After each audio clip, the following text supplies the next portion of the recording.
Hello and welcome to today's episode of A Slice of Medieval. Today we are joined by Lauren Johnson, a public historian and author of works including the critically acclaimed Shadow King, The Life and Death of Henry VI. Lauren graduated with a first-class degree in history and an MSc in medieval historical research from Wadham College, Oxford University. Her thesis explored the impact of the Wars of the Roses on women, just up my street. With a passion for restoring marginalised narratives to our history, she has worked in heritage since 2008 and acted as historical consultant for creative and heritage productions, including Historic Royal Palaces, Welcome Library, Sky History, Dante or Die, and the Royal Shakespeare Company. Her latest book, Margaret Beaufort, Survivor, Rebel, Kingmaker, hits the shops at the beginning of November, which I think will be this week by the time this podcast goes out. And she is here to give us her thoughts on one of the most maligned women in history. I mean, poor Margaret Beaufort. Well, only now. This is the crazy thing with Margaret Beaufort. Like, she had a really nice reputation for hundreds of years, and then flipping 21st century. Yeah, that's true. So welcome, Lauren. Thank you. Good to be here.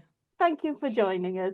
And for talking about Margaret Beaufort, she is, like you say, her reputation has really taken a battering over the last few years. So I suppose the first question is, who is Margaret Beaufort?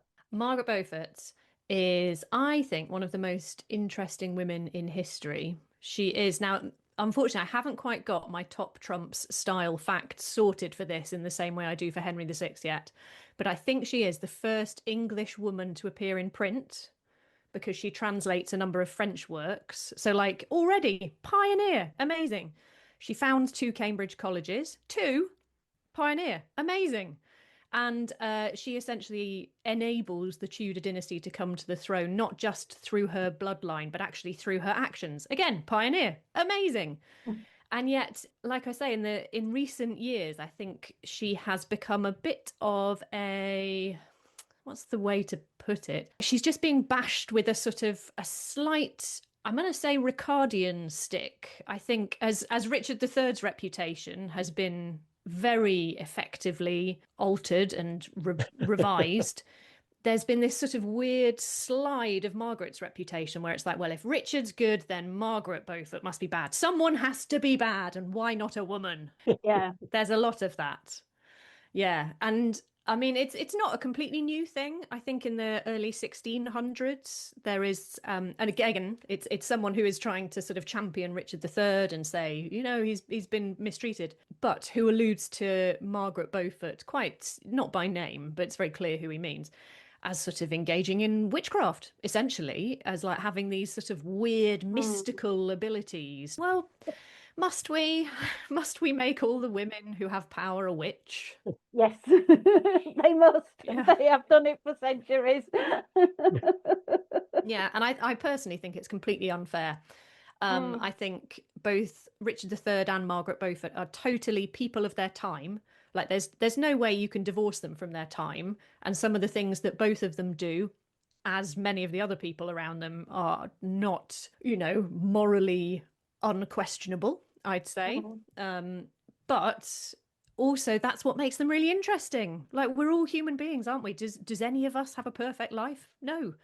But it's trying to get at those kind of contradictions and really understand the person behind them that is what interests me. And I think when you do that with Margaret Beaufort, you uncover someone who fundamentally, I believe, was a kind person, who was a powerful person, who was an aristocrat, but like a really interesting, complicated person.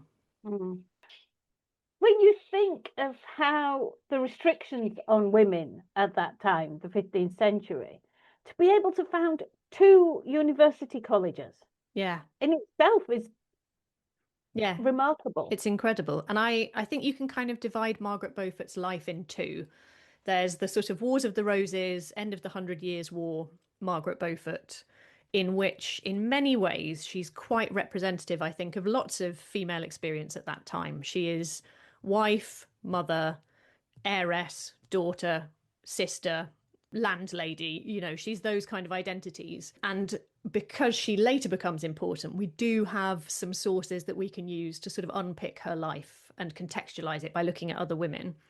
And then there's this complete change from 1485 onwards because she becomes the mother of the king. And she wields power in a way that's not unprecedented, but that becomes more and more unusual, I would say, because of the specific circumstances of her son Henry VII becoming the first king of the Tudor dynasty.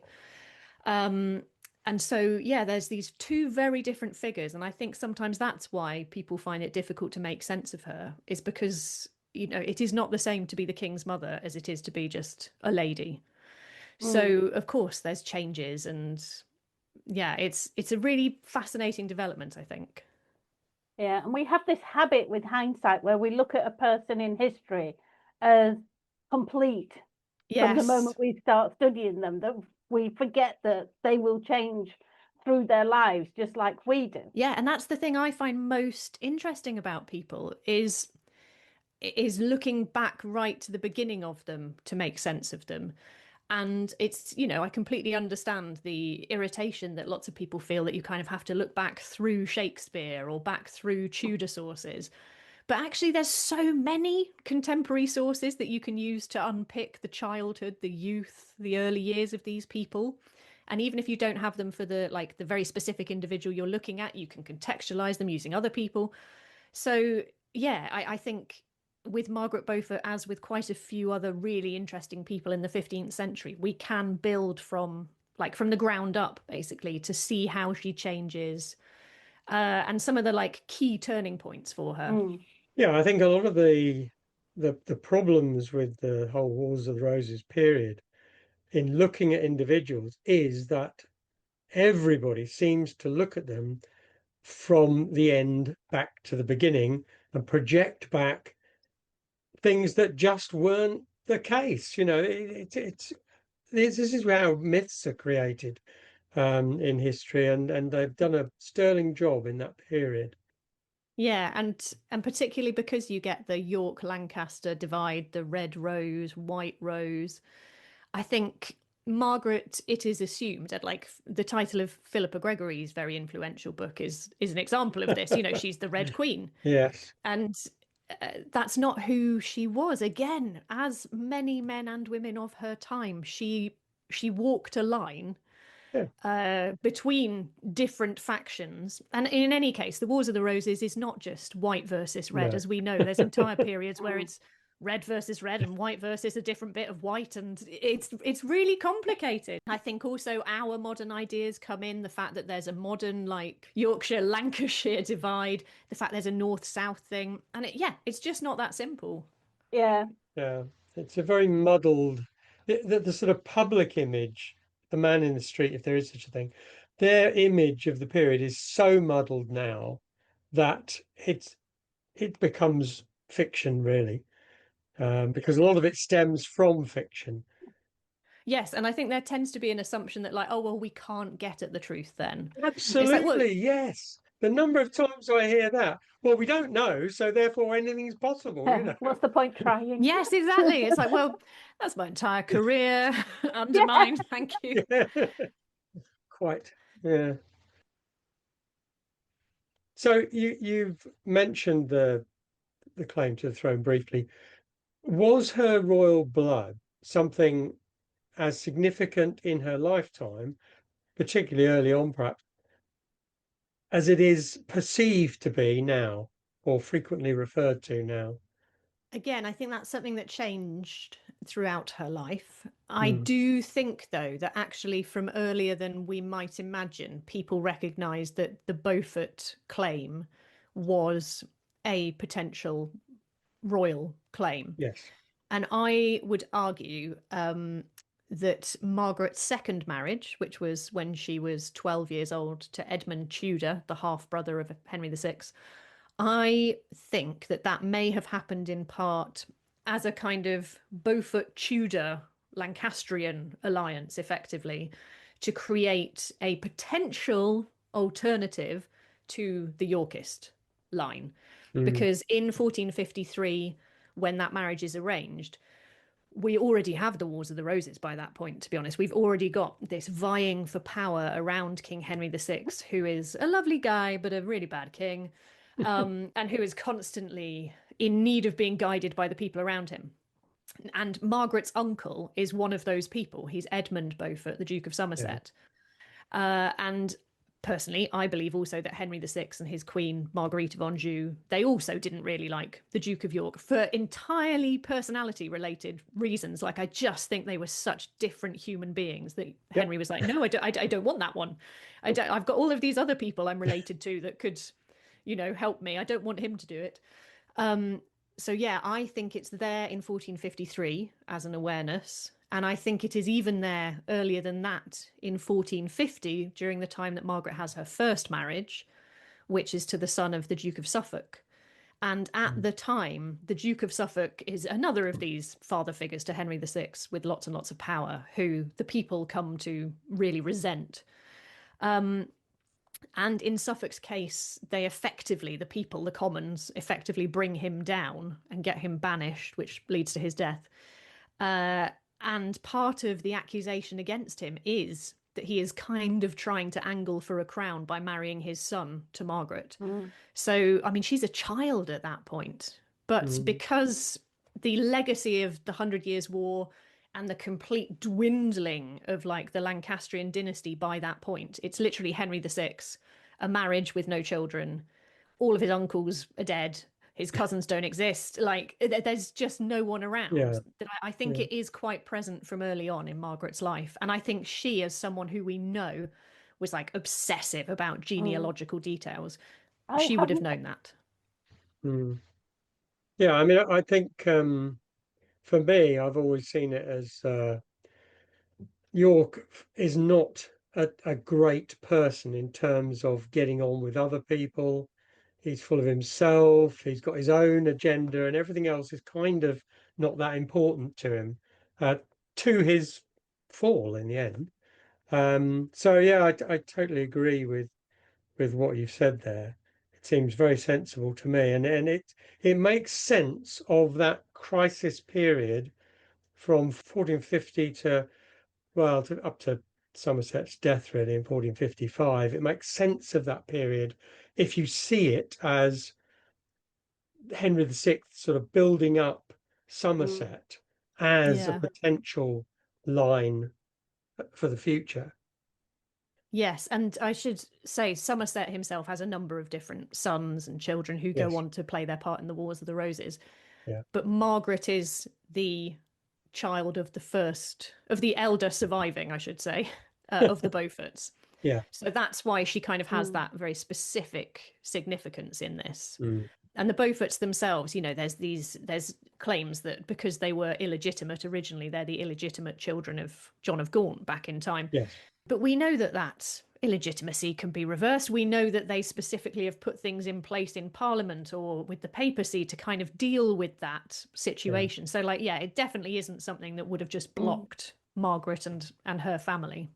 It's a modern red herring, really, the whole illegitimacy thing, because we see it differently. We see it in a binary sense that they didn't see it in those times. Absolutely. Certainly politicians didn't see it that way. And when you have such a small, I mean, when you think Henry IV had 4 legitimate sons, and out of all 4 sons, 1 grandson. Yeah. It's amazing. It's astonishing, isn't it? Like, what bad luck. And that 1 grandson is Henry VI. I mean, double bad luck. Planning somewhere down the line. But then again, I mean, the sons did marry. I mean, John married twice, didn't he? And the second one was Jessica of Luxembourg. Yeah. So, and they'd all married. I mean, can't remember, Gloucester. I can't remember his first name. Is it Thomas? No, he's a Humphrey, unusually. Humphrey. Yeah. Humphrey. Humphrey. Yeah, I mean, his marital history was dubious to say the least, and there would have been question marks over the legitimacy of any children he had during a marriage, because he kept getting married, getting divorced, getting married, and but no legitimate children. It's quite remarkable. Yeah, and then you compare that with the Beauforts, who have, I mean, Edmund Beaufort, I don't know, 900 children. There's a lot of them. Well, Joan had something Yeah. like 15 or 16. Yes, yeah, and that leads to the Nevilles, and I mean that's the other aspect of this, Yep. that like obviously it's so difficult. Again, 21st century brains. Some people are very up on the royal family of the modern age and know exactly how everyone's related. Most people are like, royals. And I think as a result of that, when we look back at this, we can kind of forget that actually your cousins were important, and who you were connected to by X, previous ancestor was important. So Margaret Beaufort is related to Cecily Neville, the Duchess of York. And we know that Cecily goes on to have a real influence on how Margaret perceives herself as a king's mother. She's related to the Duchess of Buckingham, another like formidable matriarch who becomes her mother-in-law. Like this is the other thing that I really tried in the book about Margaret to get across, is that Margaret's not acting in isolation, and she's also not acting as like a lone woman out in the wild surrounded by men. No, she's surrounded by fascinating, powerful women, and because of the specific circumstances of the Wars of the Roses, which sees a lot of men dying by violence or being forced into exile, or being attainted, so losing all of their legal rights to inheritance to pass on to their children, women get a very unusual position of power that they then use in order to try and protect their own families. So Margaret is constantly looking around and seeing what's happening and learning from the women around her. I think the big problem is that women take their estates to their husbands. So I can see it in Margaret as well, that her father probably wanted a son, because then everything that he had built up during his life, which was, again, very troubled, John Beaufort, her father, he would pass on to his son. His son would then become this, West Country powerhouse. He would have become effectively what the Duke of Somerset becomes later. Yeah. Whereas if you pass it to a daughter, she then takes it to the Duke of Suffolk when she marries his son, or she takes it to the Tudors when she marries them. So I can see why the presence of a girl is a problem. But actually, we also forget that like just being an heir of either sex when you're a child, if you don't have a father, is really difficult, because you legally belong to the crown. They can give you away to whoever serves their interests or the interests of the court. So that happens as well a lot during these periods, is you get a lot of children who are sort of like, oh, I'm the Duke of Buckingham, but I have no power, and I don't get to choose who I marry. I don't get to choose where I live. And again, that's not gendered. That's just the feudal situation they're in. And here's the big question, straight out of the 21st century. Was she always plotting to put her son on the throne? Margaret Beaufort was not always plotting to put her son on the throne. Absolutely not. Yeah, it's very reading history backwards, I think. What she was doing, and again, I'm going to divide it up in time by how she develops, is when her son is a little bit older, and I think when she realizes he's likely to be her only child, despite having remarried and apparently had quite a good relationship with her later husbands, I think what she is determined to do is to safeguard his birthright as the heir of the Beauforts, and also, in fact, again, just to bring the women in, as the heir of her mother, because her mother manages to become a very powerful woman in her own right with a lot of land. So Margaret wants Henry to be the Earl of Richmond, and she wants him to make a good marriage, and she wants him to have, an estate in England. But that's it. That is what she's interested in. And actually, again, the thing that was very interesting to me reading this, like from Margaret's beginning forwards, was initially when Henry is born, when she is 13 years old, I think she tries to get as far away from him as she possibly can, as quickly as she possibly can, which is not the later kind of devoted mother image we have of Margaret. But when she gives birth, not only is she still a child, not only is she, as we know from later accounts, a very small woman, but also she has been removed from her mother's family, and she has this network of lots of half siblings and things from her mother's family who she's grown up with. She is like taken from that very familiar environment for the first time in her life when she's about 12, and put into her husband's world, which in the 1450s, Edmund Tudor is basically being the Lancastrian warlord of Wales. Like, he is trying to protect the Lancastrian interest there. So she's in a war zone. She's also in a country that's completely like devastated by plague at that point, and her husband has died, so she's utterly unprotected. Like, I don't think you can conceive of a worse situation to be in than like a more isolated situation. And it's really noteworthy to me that within 2 months of Henry Tudor being born, Margaret is arranging another marriage for herself. And I don't think it's other people doing it. I think it's her. And again, it's very telling to me that the person she marries, she goes to live with right back near her mother. They go and live in Lincolnshire, where Margaret grew up. And I think that was almost Margaret kind of going, this terrible thing has happened to me, but my husband's dead. This child who like nearly killed me, effectively, they can be looked after by other people, because that was the reality of 15th century raising children.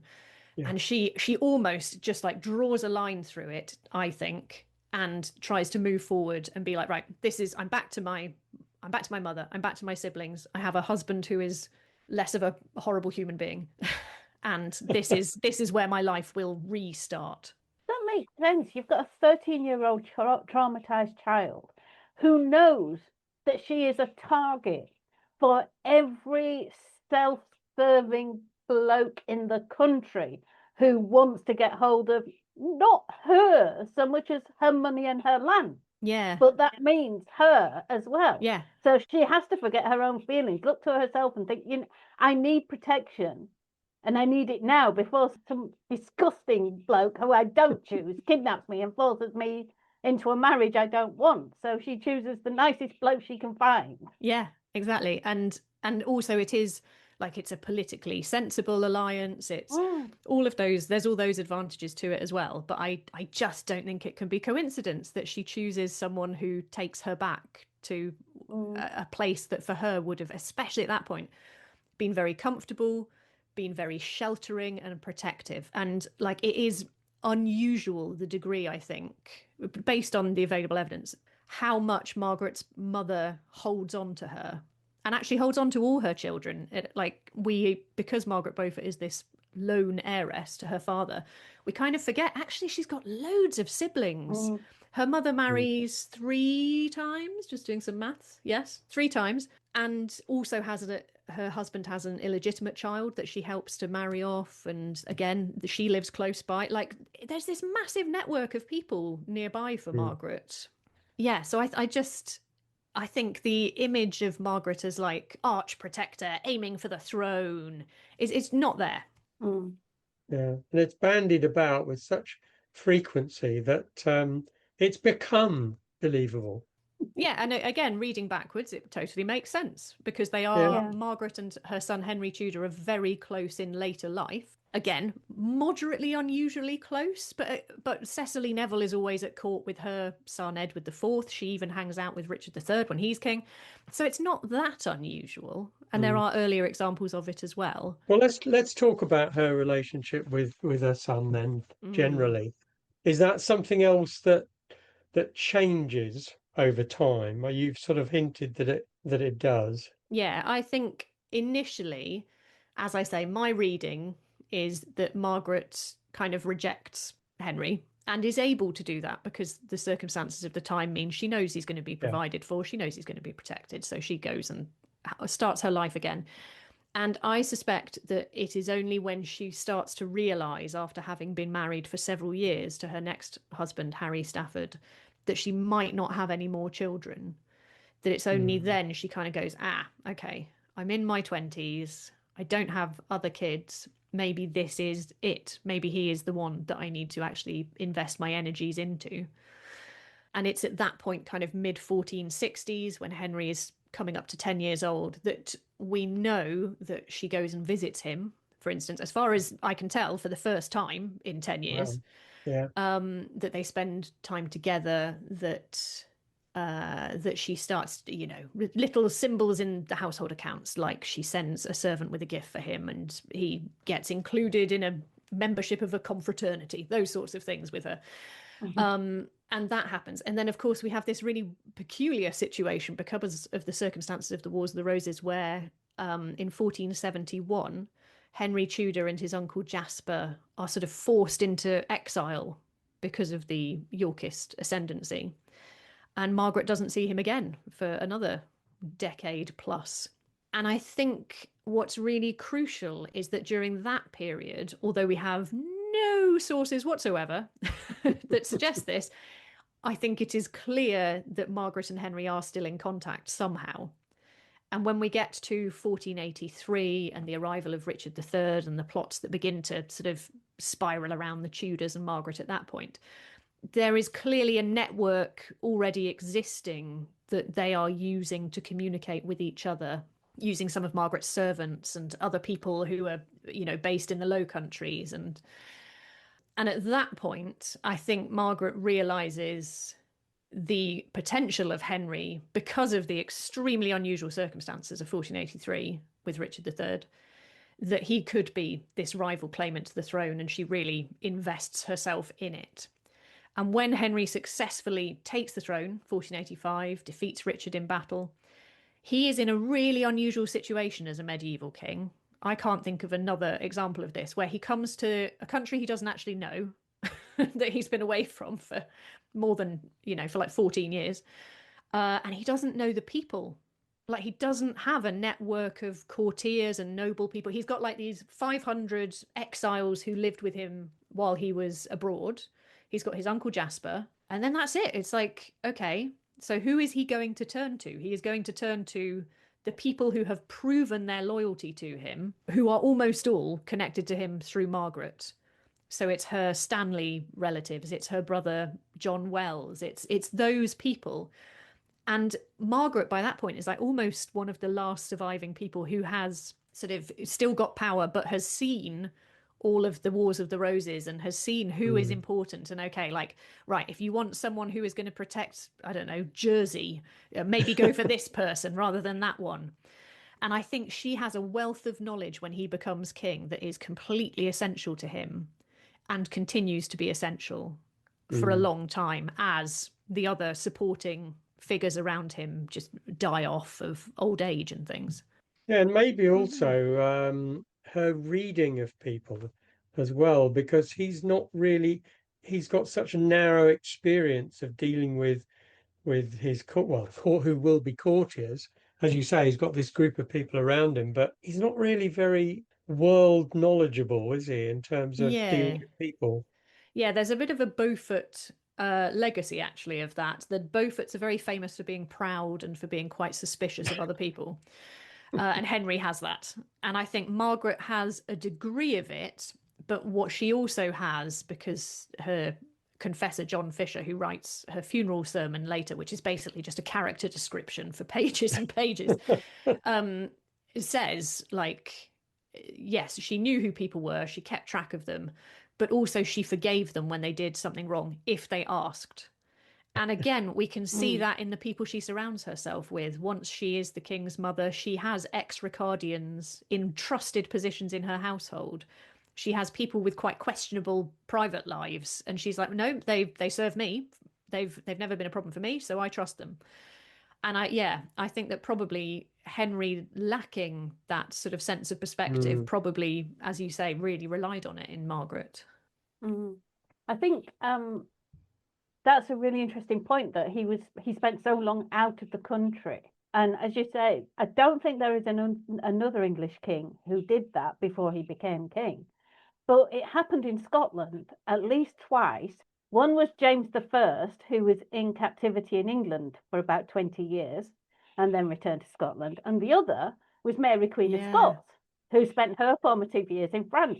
And neither of those their lives didn't turn out well. James I was murdered, and Mary, Queen of Scots, was driven out of the country and executed.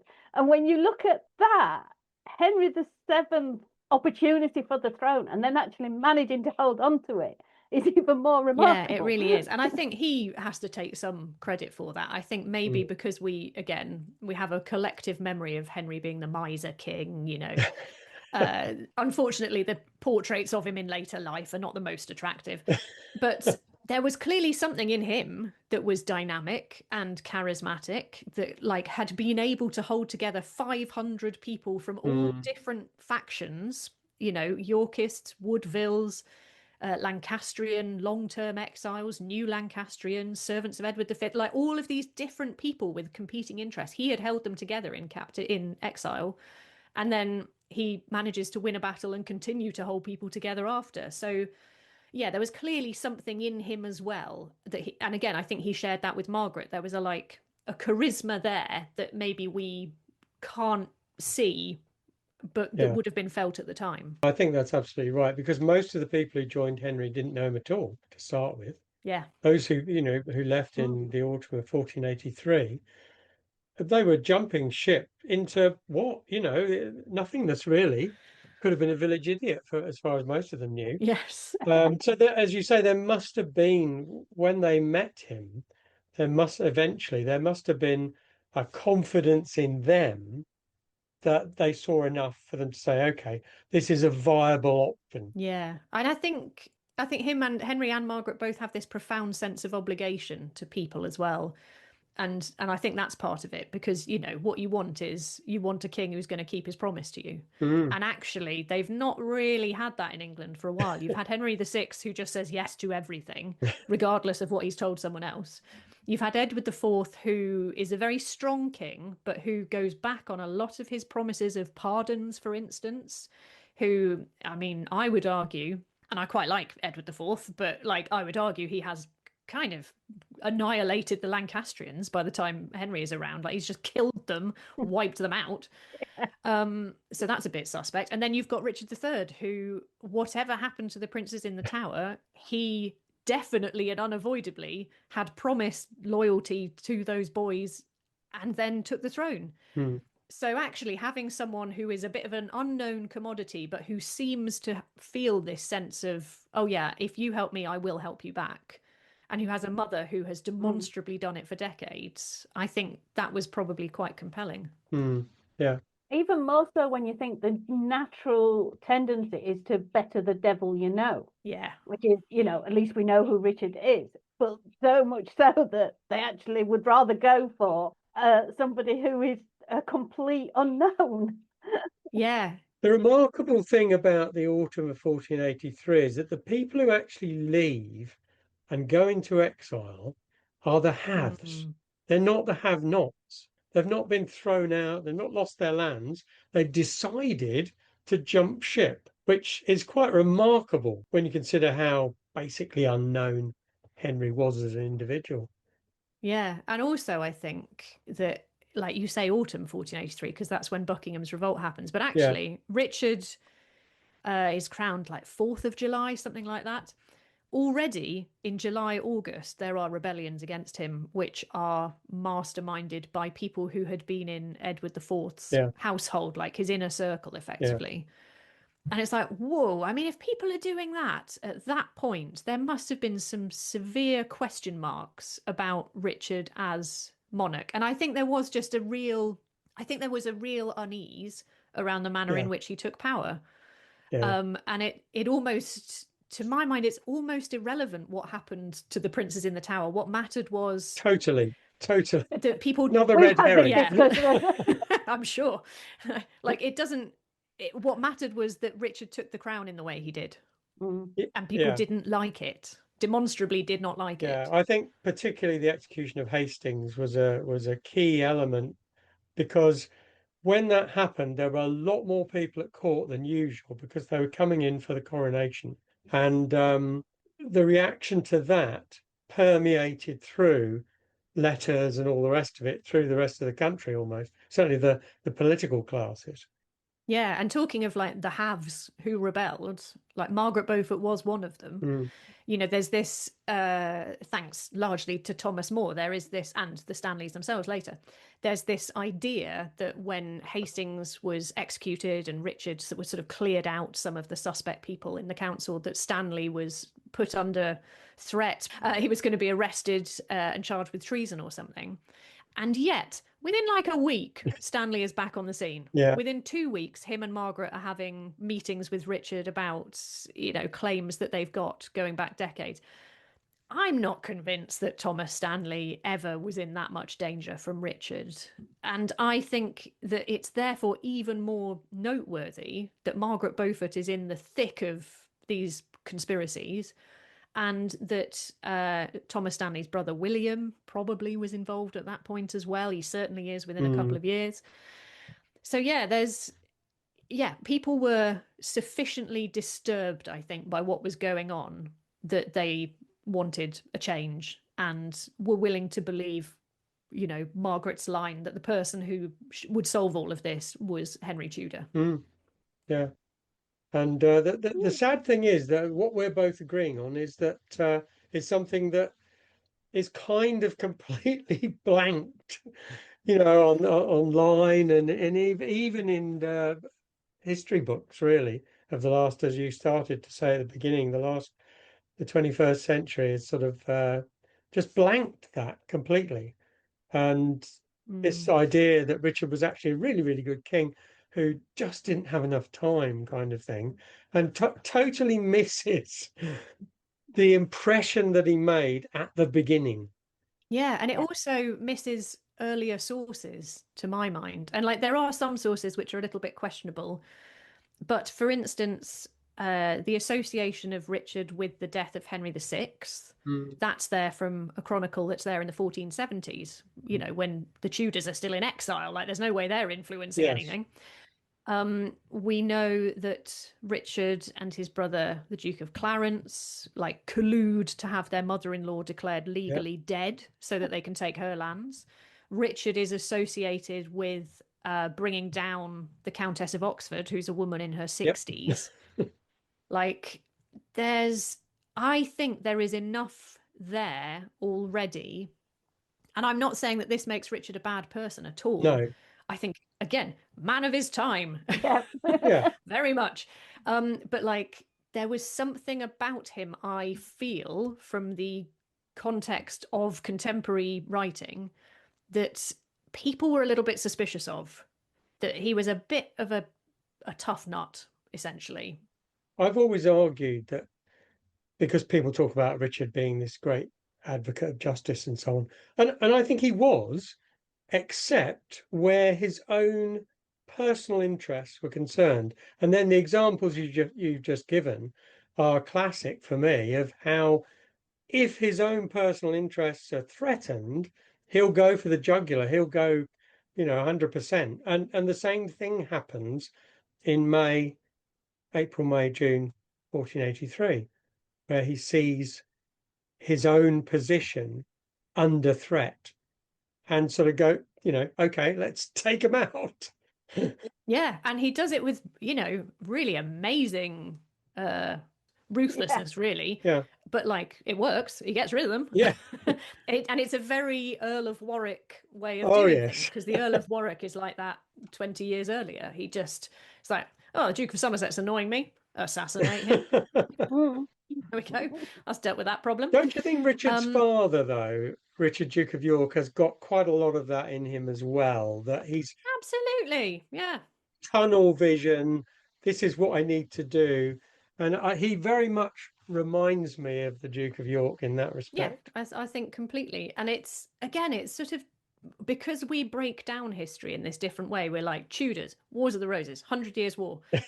And actually, the people who were fighting in the 100 Years' War, or the women who were, in some cases, keeping French prisoners of war, or who were trying to bring back their own sons or husbands who'd been imprisoned, or who'd been widowed by the fighting, they are still there in the Wars of the Roses. It's not like they're disappearing. These are still people, I think, with a bit of a war-weary mindset to them, and probably a bit of an acquisitive mindset to them as well, that they're like, well, what can I get out of this?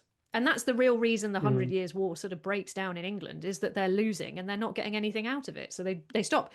And it's what brings down Margaret Beaufort's father, is he is the prisoner of war for the longest period of time in the 100 Years' War among the English. He's kept captive for virtually from his teenage years through to what would have been middle age in that period of history.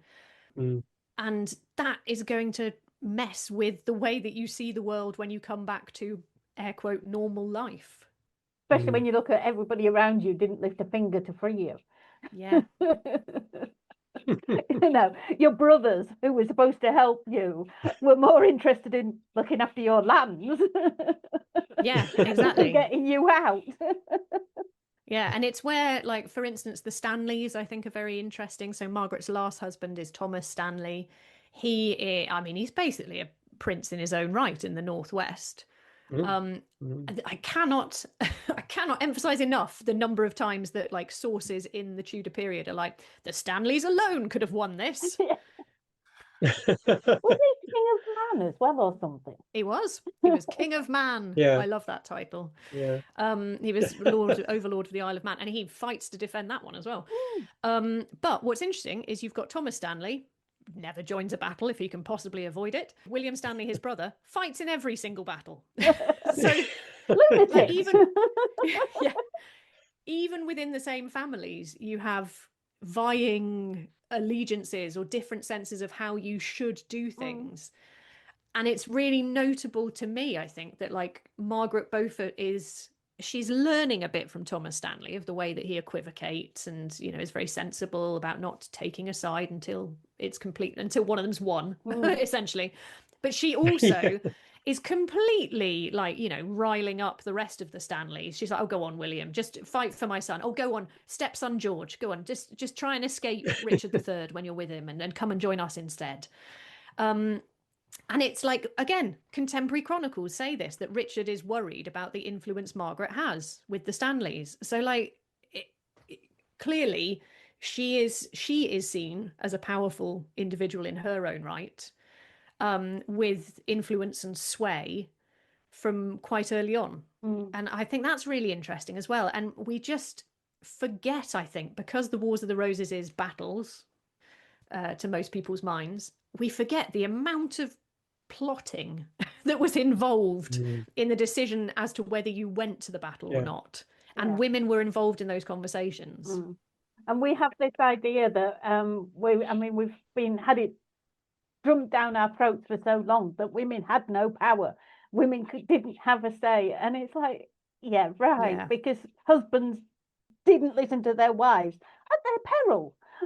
Yeah, you know? Exactly. Of course they did, because and you know, we've mentioned attainder law at this time, and you've said, Sharon, like, that attainder law, theoretically at least, left everything that a woman should have untouched. It left her dower, it left her jointure, that could still be inherited by the next generation.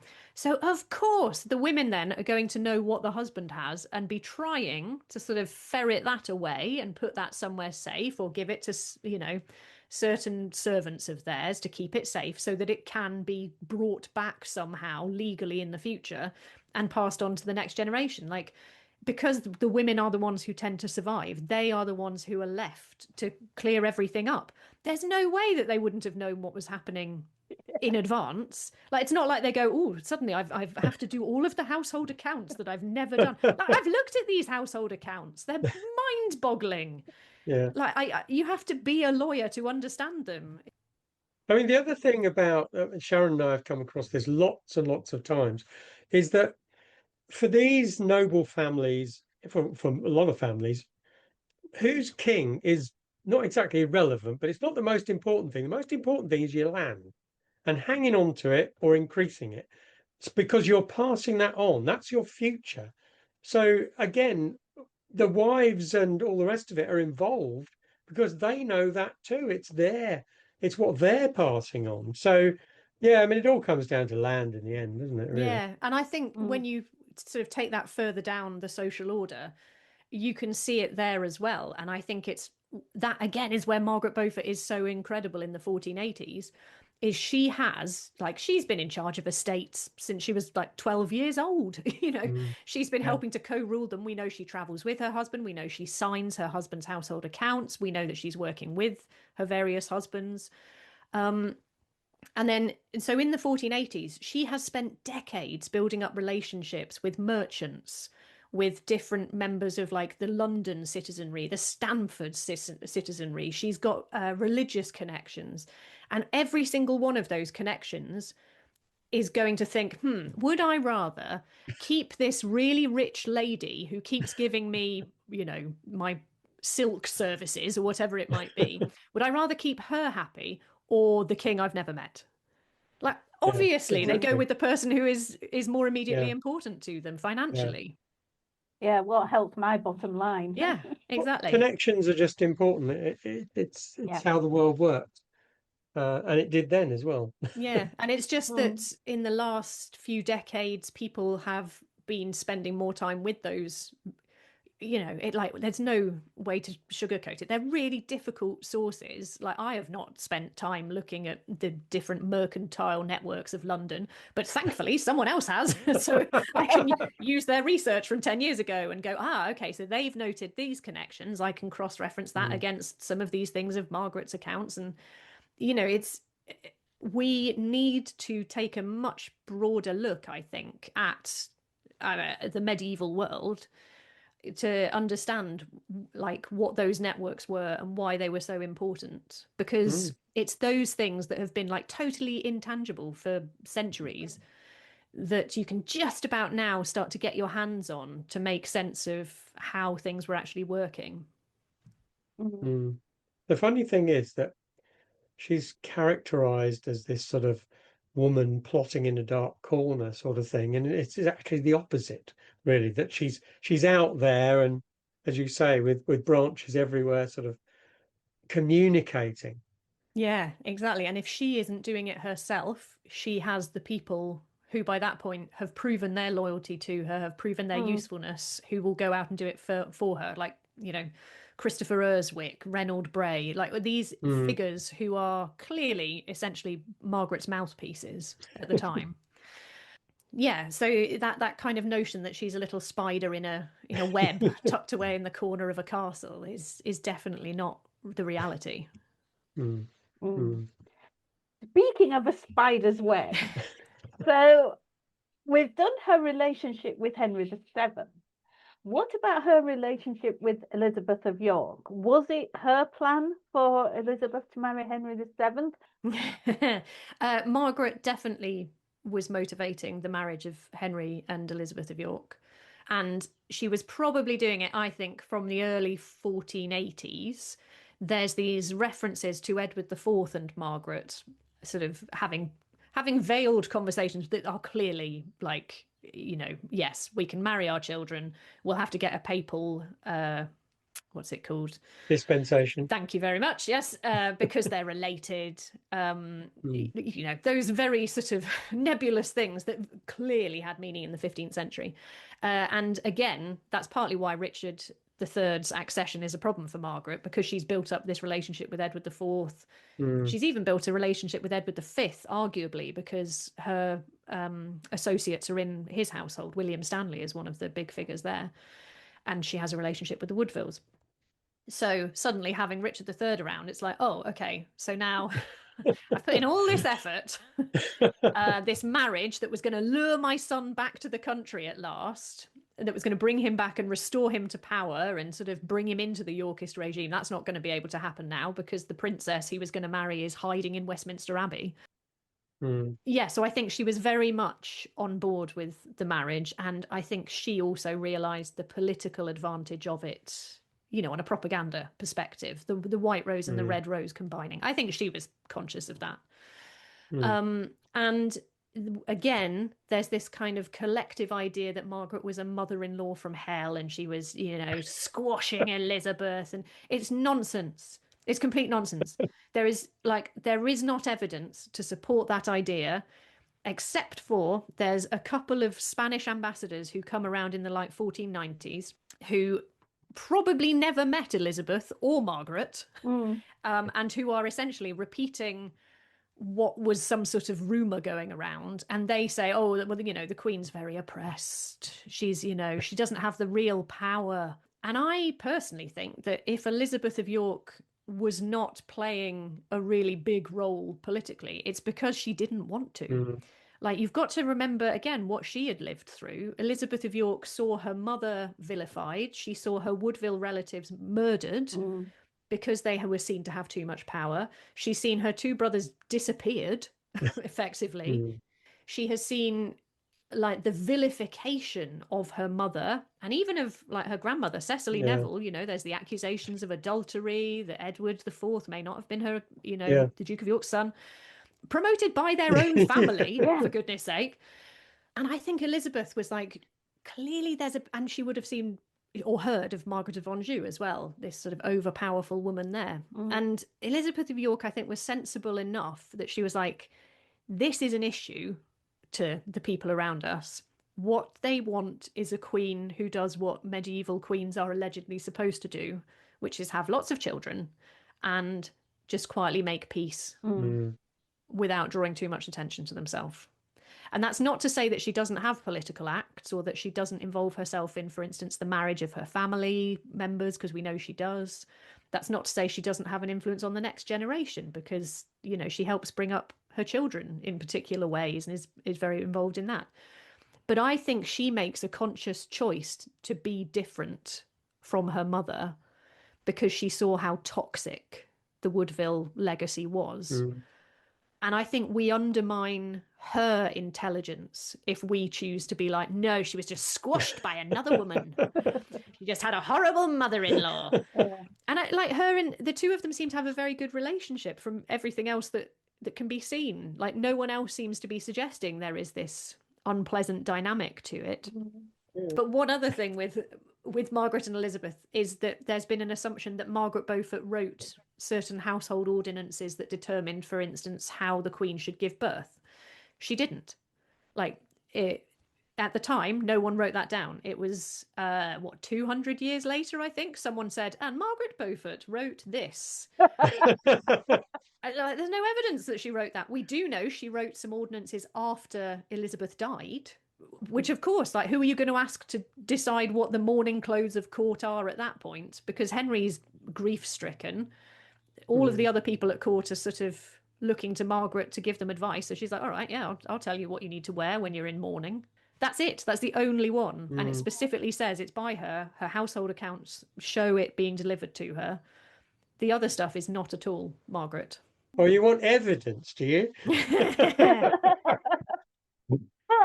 the evidence we have is of Margaret and Elizabeth of York working together, like when Margaret Tudor, Elizabeth and Henry's daughter, was being married to James IV of Scotland. It was Margaret Beaufort and Elizabeth of York who prevented her going to her husband too early. Yeah, absolutely. And where there are instances of Margaret and Elizabeth being in the same room when there are big public occasions, it's really noteworthy that Margaret's not talking.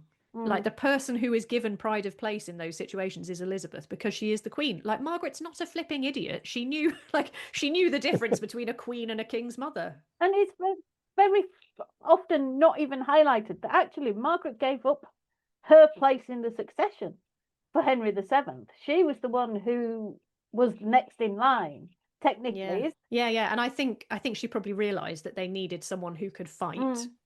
And so it had to be him rather than her. But yeah, you're completely right.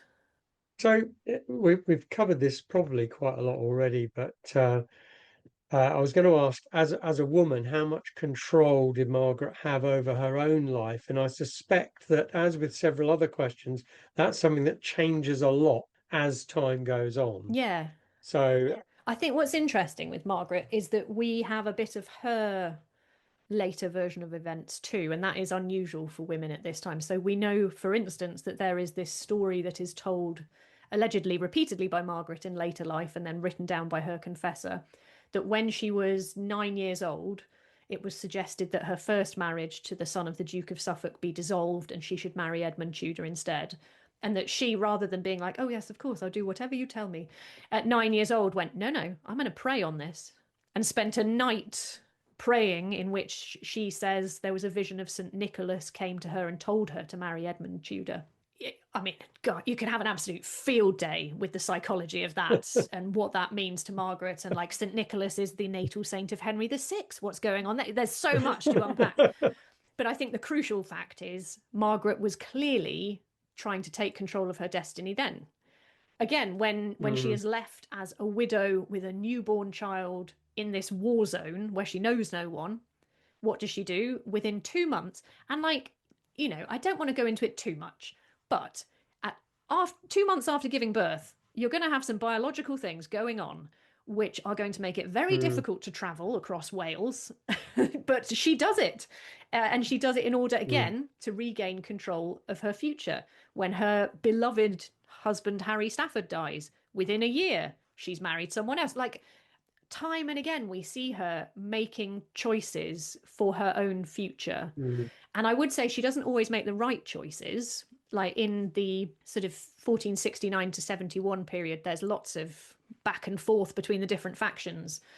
And Margaret chooses the wrong side a couple of times.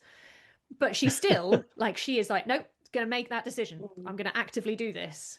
So, yeah, I think what that suggests, and again, I don't think it is just Margaret. I think it's that we have the sources for her. I think a lot of other women probably were doing the same thing and we just don't know about it yet.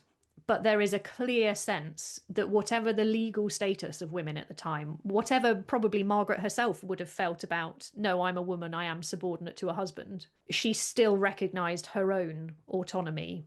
She still recognised, I am a princess, I am an aristocrat, I have this proud lineage. Being a woman is just a slight rung lower than that.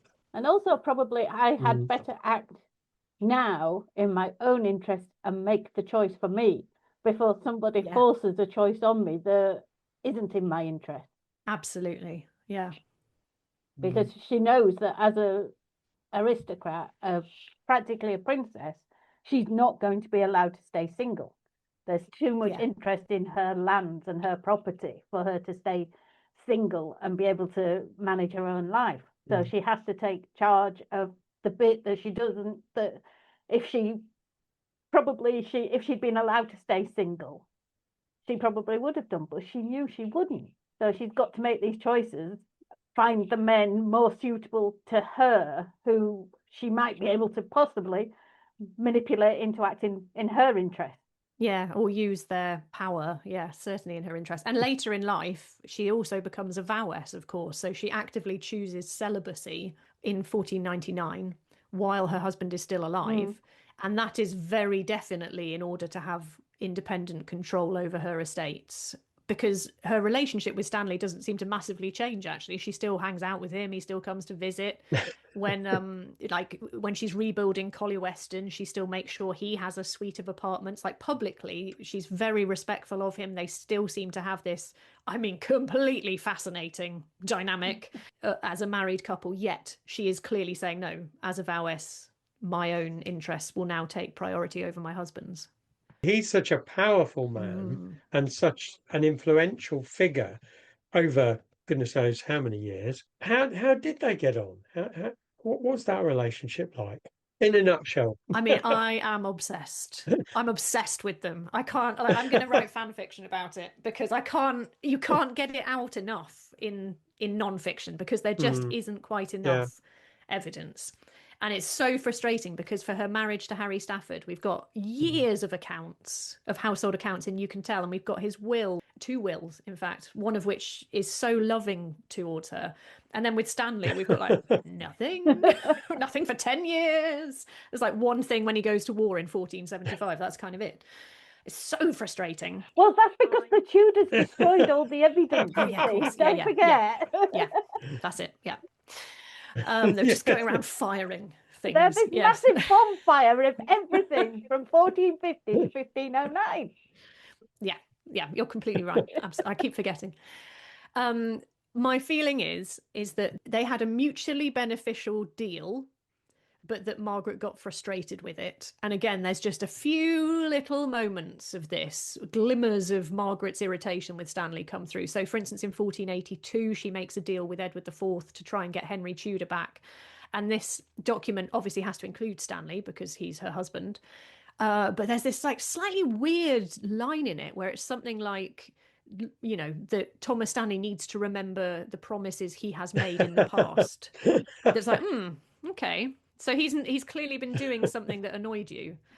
And like in 1484, the reason Margaret survives the rebellion and doesn't have all of her lands taken away immediately is because she is married to Thomas Stanley, who allegedly has stayed completely loyal to Richard III. But she's his prisoner, effectively. And yet, like, at the end of their lives, there's still evidence in the household accounts of the two of them being together, of like Margaret giving money to Thomas's grandson for them to gamble together. She's clearly very enmeshed with Stanley's family, having been related to them for so long. When her grandson, Prince Arthur dies, we know that Thomas Stanley is sending her messages. We know when Thomas Stanley himself dies, even though they've been separated for 5 years by that point, his grandson comes to visit Margaret and specifically inform her. And there's references to her going and praying at shrines of St. Thomas all over East Anglia. Like there's clearly lingering affection there, I think. But it's not an easy relationship, certainly. No, he doesn't strike me as an easy man. Really. No, Thomas Stanley is out for what Thomas Stanley wants. I love him, though. I think he's a great character. Absolutely. At least he's honest with Well, you. up to a point. You know where you are. He's honest in his deceit, yes. Yeah.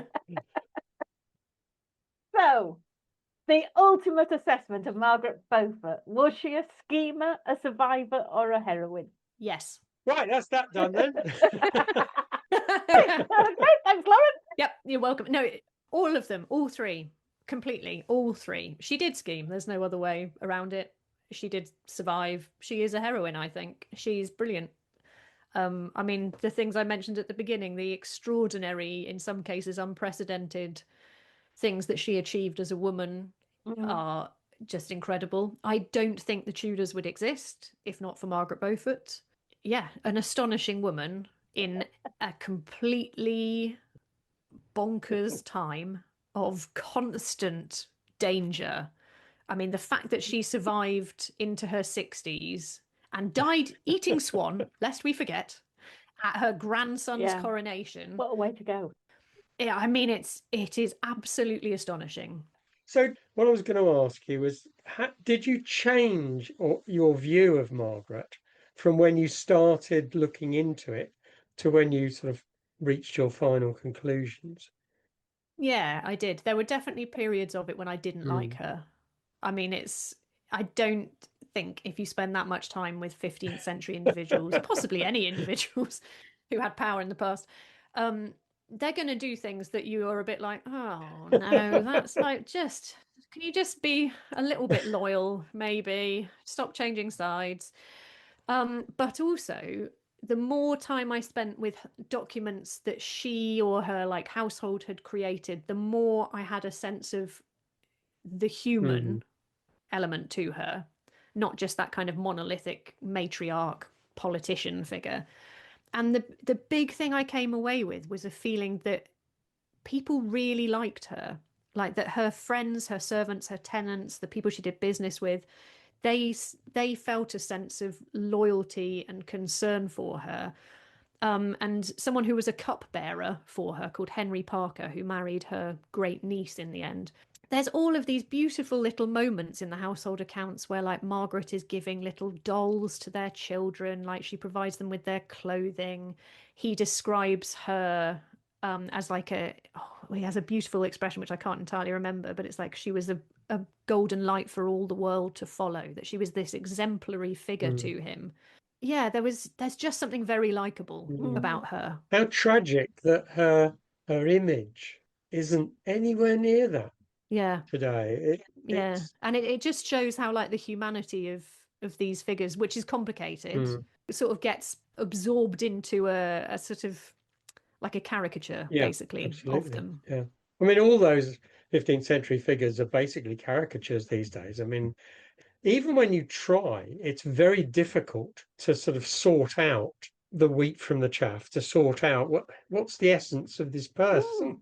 And ironically with Margaret, one of the few 15th century people whose caricature was not written by Yeah, Shakespeare. So yeah. Well, it's funny, isn't it? It's this attitude Yes, yeah. that seems to have come on recently of taking sides. absolutely, that they didn't take sides in And the same it- way. No, and they change It's- sides more regularly than people who do study them do. I've seen people write, I hate Margaret Beaufort. And I'm thinking, she's been dead for Yeah. hundreds of years. I mean, what has she Yeah. done to you? But Yeah, it's bizarre to me. And hopefully your book, Lauren, Margaret Beaufort, Survivor, Rebel, Kingmaker, will actually help people realise that they should study her as a person in her own right, rather than her relationship with Richard III or her being, what is she, a scapegoat for Richard III? yeah, I hope Yeah. so. I really do. Because I think it's unfair that somebody who was obviously such an influential person in the second half of the 15th century has had the study of her being so related to Richard III rather than her as an individual, Yeah, and looking at what she achieved and how she lived her life. yeah, I completely agree. And yeah, I really do hope that people will, well, firstly, buy my book because I can really do with keeping my kid in shoes. But just read it. Just read it. Hopefully enjoy it. Maybe have some different ideas. Have some, like we've been talking about, have some ideas about what it meant to be a medieval woman. Maybe questioned a bit, and then go out and find all of the other amazing medieval women that there are to learn about. Yeah, Yeah, definitely. yeah. So she didn't kill the princes then? No. But her husband was in charge of the tower, and He wasn't. the listeners, Yeah. Lauren was just about to punch me, and we're in different houses.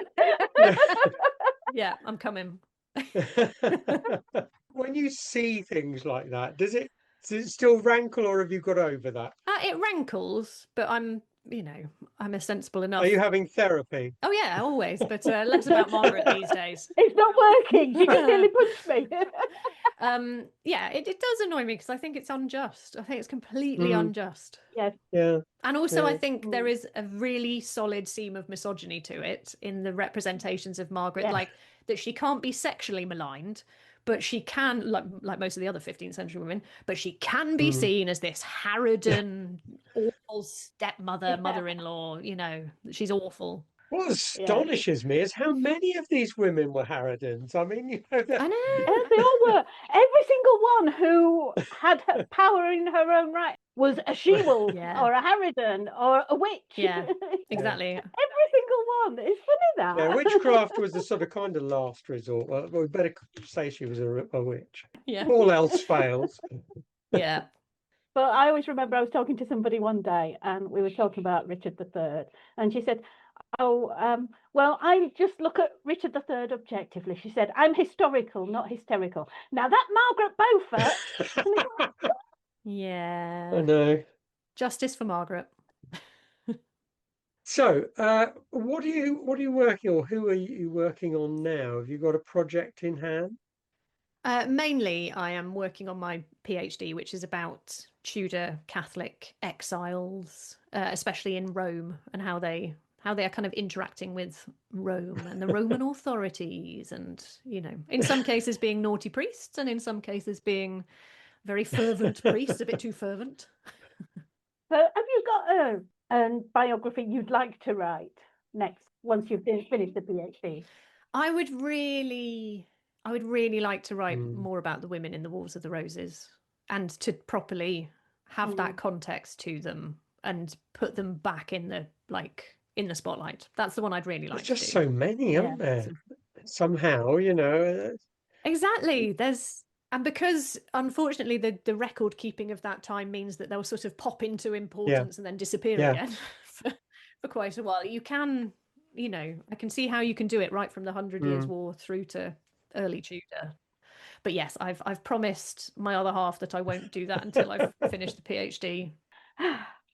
Right, well, thank you very much, Lauren, for an absolutely fascinating discussion. I haven't read Margaret Beaufort yet, but I am going to, especially now. I just didn't get the chance to read it beforehand, but she just sounds incredible. She's always been one of those I've had an interest in anyway, because she is literally a survivor. Yeah, And exactly. they did manage to whittle a lot of the aristocracy down during the Wars of the Roses. So it's pretty Yeah, impressive. especially her relatives. Yeah, they did. Yeah. So thank you very much, Lauren Johnson, for an absolutely fascinating discussion on Margaret Beaufort. Do get her book. It's out in time for Christmas. It will look great under any Christmas tree, and it's entitled Margaret Beaufort, Survivor, Rebel, Kingmaker. Fab. Thank you, guys. Thank you, Lauren. Thank you. Good to talk to you. Good to meet you anyway as well. Yeah, thank you. Yeah, it was really good chat to have. It was fascinating. Thanks, Lauren. Lovely to finally meet you. And you guys, thank you. Bye-bye. Do join us next time when we will be welcoming back Matthew Harvey, who will be discussing his new book, Dominion of Dust, and his research into travelling in the 9th century to the Byzantine Empire and the Holy Land. I've been Sharon Bennett Connolly. And I'm Derek Birks. Perhaps you know that all our podcasts are now available on YouTube. Just search on A Slice of Medieval. And don't forget to subscribe either on YouTube or to your favourite podcast provider. And if you have a minute, it'd be great if you could give us some feedback in the form of a comment or a review. Thanks for listening.